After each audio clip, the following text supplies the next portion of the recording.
ఎన్నికల్లో first time గెలిచిన ఆ ఎమ్మెల్యే నియోజకవర్గంపై ప్రత్యేకంగా ఫోకస్ పెట్టారు. 2029 ఎన్నికల్లో మరోసారి గెలవాలన్న లక్ష్యంతో ముందు నుంచే ప్లాన్డ్గా వ్యవహరిస్తున్నారు.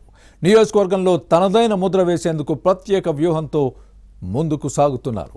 డయల్ యువర్ ఎమ్మెల్యే వంటి కొత్త కార్యక్రమాలతో ట్రెండ్ సెట్టర్గా మారుతున్నారు. ప్రత్యర్థి పార్టీ బలహీనంగా ఉన్నప్పుడే తన సత్తా చాటి పట్టు బిగించాలన్న ప్రయత్నంలో ఉన్నారు. ఇంతకీ ఎవరా ఎమ్మెల్యే, ఆయన ఫాలో అవుతున్న కొత్త పంతాకు స్ఫూర్తి ఏంటి?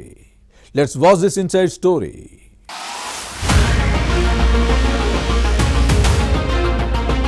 పల్నాడు జిల్లాలో 7 అసెంబ్లీ నియోజకవర్గాలున్నాయి. ఫ్యాక్షన్ పాలిటిక్స్ తో పాటు గ్రూప్ రాజకీయాలకు పెట్టింది పేరు.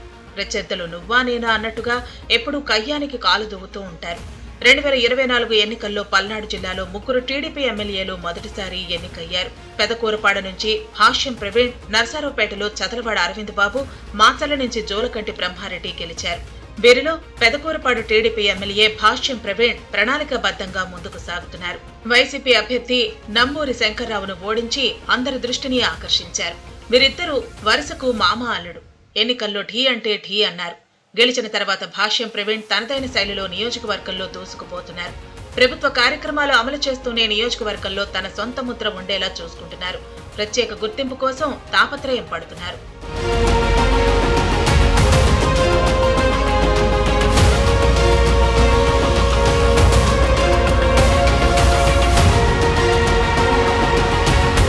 పాలిటిక్స్ లో లాంగ్ టర్మ్ ఉండాలనుకుంటున్న ప్రవీణ్ ప్రజలకు మరింత చేరువ కావాలనే ప్రయత్నంలో ఉన్నారు. దీనిలో భాగంగా డయల్ యువర్ ఎమ్మెల్యే కార్యక్రమానికి శ్రీకారం చుట్టారు. పెదకూరపాడు నియోజకవర్గంలోని సమస్యలను ఫోన్ ద్వారా ఎమ్మెల్యేకు తెలియజేసే అవకాశం కల్పించారు. కాల్ సెంటర్ కు అందిన సమస్యలను పరిష్కరించేందుకు మండలానికో ప్రజా సేవక్ను నియమించారు. ఫోన్ చేసిన వెంటనే ప్రజాసేవక్ ఫిర్యాదుదారులను కలిసి ఆ సమస్య పరిష్కారం కోసం పనిచేస్తారు. నియోజకవర్గంలో పెదకూరపాడు, క్రోసూరు, అచ్చంపేట, బెల్లంకొండ, అమరావతి మండలాలు ఉన్నాయి. 5 మండలాలకు 10 మంది సిబ్బందిని నియమించారు. సమస్యలపై ఫోన్ చేసిన వారి దగ్గరకు ప్రజా సేవకులు వెళతారు. వాస్తవాలను తెలుసుకుని సంబంధిత కార్యాలయాలకు వెళ్లి పరిష్కరించేలా ప్రణాళికలు సిద్ధం చేశారు.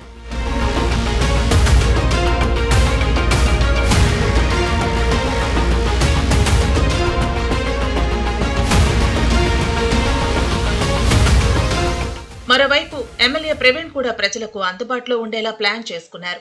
వారంలో ఒకరోజు ఒక్కో మండల కేంద్రంలో ఉండి సమస్యల పరిష్కారానికి కృషి చేస్తానని హామీ ఇచ్చారు. ఆ ప్రకారమే ముందుకు సాగుతున్నారు. ఎమ్మెల్యే భాష్యం ప్రవీణ్ చేపట్టిన ఈ వినూత్న కార్యక్రమం అందరి దృష్టిని ఆకర్షిస్తోంది.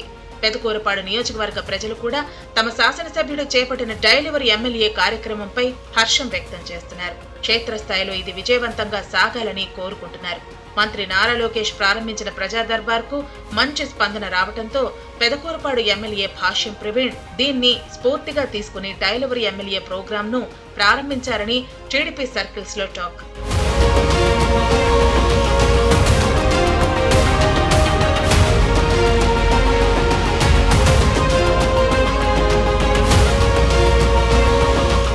ఐదేళ్ల వైసీపీ పాలనలో పెదకూరపాడు నియోజకవర్గ ప్రజలు చాలా ఇబ్బందులు పడ్డారు. ప్రజా సమస్యలను పట్టించుకునేవారు కాదు. పైగా వేధింపులు, దౌర్జన్యాలు చేశారన్న ఫిర్యాదులు ఉన్నాయి. భూ కబ్జాలకు ఆరోపణలు లేకపోలేదు. దీంతో వైసీపీ నేతల బాధితుల సమస్యలను పరిష్కరించేందుకు డయల్ యువర్ ఎమ్మెల్యే కార్యక్రమం మంచిదని భావించి శ్రీకారం చుట్టారు. లబ్ధిదారులకు సంక్షేమ పథకాలు సక్రమంగా చేరేలా చూడటంతో పాటు ఇతర సమస్యలు సొల్యూషన్ కు చర్యలు తీసుకుంటున్నారు. పెదకూరపాడు నుంచి ఫస్ట్ టైం ఎన్నికైన భాష్యం ప్రవీణ్ డయల్ యువర్ ఎమ్మెల్యే కార్యక్రమాన్ని ఎలా ముందుకు తీసుకెళ్తారో చూడాలి మరి.